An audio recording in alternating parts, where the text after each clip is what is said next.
Il vous est certainement déjà arrivé d'avoir une sensation de faim peu de temps après un bon repas, où vous vous sentiez pourtant rassasié.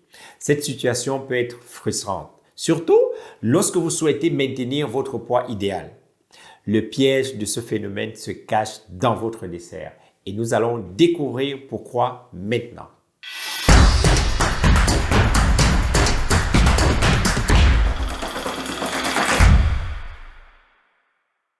Bonjour à tous, aujourd'hui nous nous retrouvons une fois de plus pour parler d'un sujet de santé naturelle. Je suis Hervé Joya de Le Vitalisme. Sur cette chaîne, nous partageons des connaissances sur les solutions naturelles afin de vous aider à faire les meilleurs choix en matière d'alimentation et d'hygiène de vie. Aujourd'hui, nous allons parler du dessert, ce fameux plat que certains attendent parfois avec beaucoup d'impatience, mais qui en réalité est responsable de vos échecs lorsque vous souhaitez faire attention à votre alimentation ou prendre soin de votre santé. Voici deux raisons pour éviter le dessert. La première raison a été évoquée dans une précédente vidéo où nous avons abordé la question des combinaisons alimentaires, particulièrement la combinaison protéines-glucides. Nous avons montré qu'il fallait éviter cette association afin de réduire la fatigue après les repas et prévenir les troubles digestifs tels que les gaz, les ballonnements. Étant donné que les desserts sont souvent riches en glucides et qu'en général, on retrouve toujours des protéines dans les plats principaux, lorsque vous prenez un dessert après votre repas, l'association protéines-glucides est susceptible de créer un conflit digestif entraînant de nombreux problèmes digestifs. Si vous n'avez pas encore visionné cette vidéo, je vous invite à le faire car cette combinaison peut avoir un impact direct sur notre santé et notre vitalité. Le lien sera disponible dans la description de la vidéo et je vous le mettrai également à la fin de celle-ci. La deuxième raison qui est très intéressante et pour laquelle le dessert est un piège, c'est le sucre qu'il contient, plus précisément le fructose. En effet, la majorité des desserts d'aujourd'hui sont sucrés, qu'il s'agisse des gâteaux, des crèmes, des glaces, même des fruits. Presque tous contiennent du fructose. Or, le fructose a la particularité de bloquer l'hormone de la satiété, également appelée hormone coupe-faim.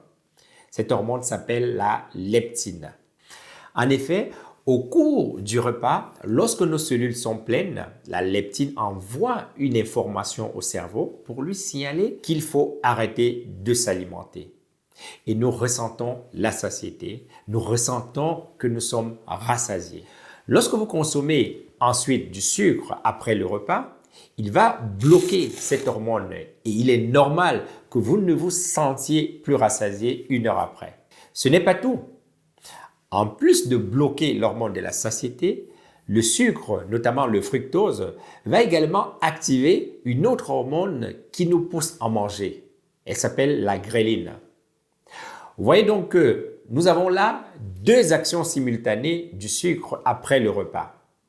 Non seulement il bloque une hormone qui vous donne la sensation de satiété, mais il active en même temps une hormone qui stimule votre appétit. Vous comprenez que c'est une situation difficilement contrôlable pour les personnes concernées, car ce sont les hormones qui vous poussent désormais à agir. C'est à peu près la situation que vivent souvent les personnes en surpoids ou obèses. C'est pourquoi lorsque j'entends quelqu'un dire à une personne en surpoids qu'elle manque de volonté pour perdre du poids, je dis généralement c'est pas vrai. Lors de mes sessions de coaching, je leur dis que leur problème n'est ni la volonté ni la motivation, mais un besoin de connaissance et de compréhension du corps. D'ailleurs, nous proposons une formation très complète sur la perte de poids, disponible sur notre site web www.levitalisme.com. Et dans la barre de description de la vidéo, vous trouverez un lien vers cette formation.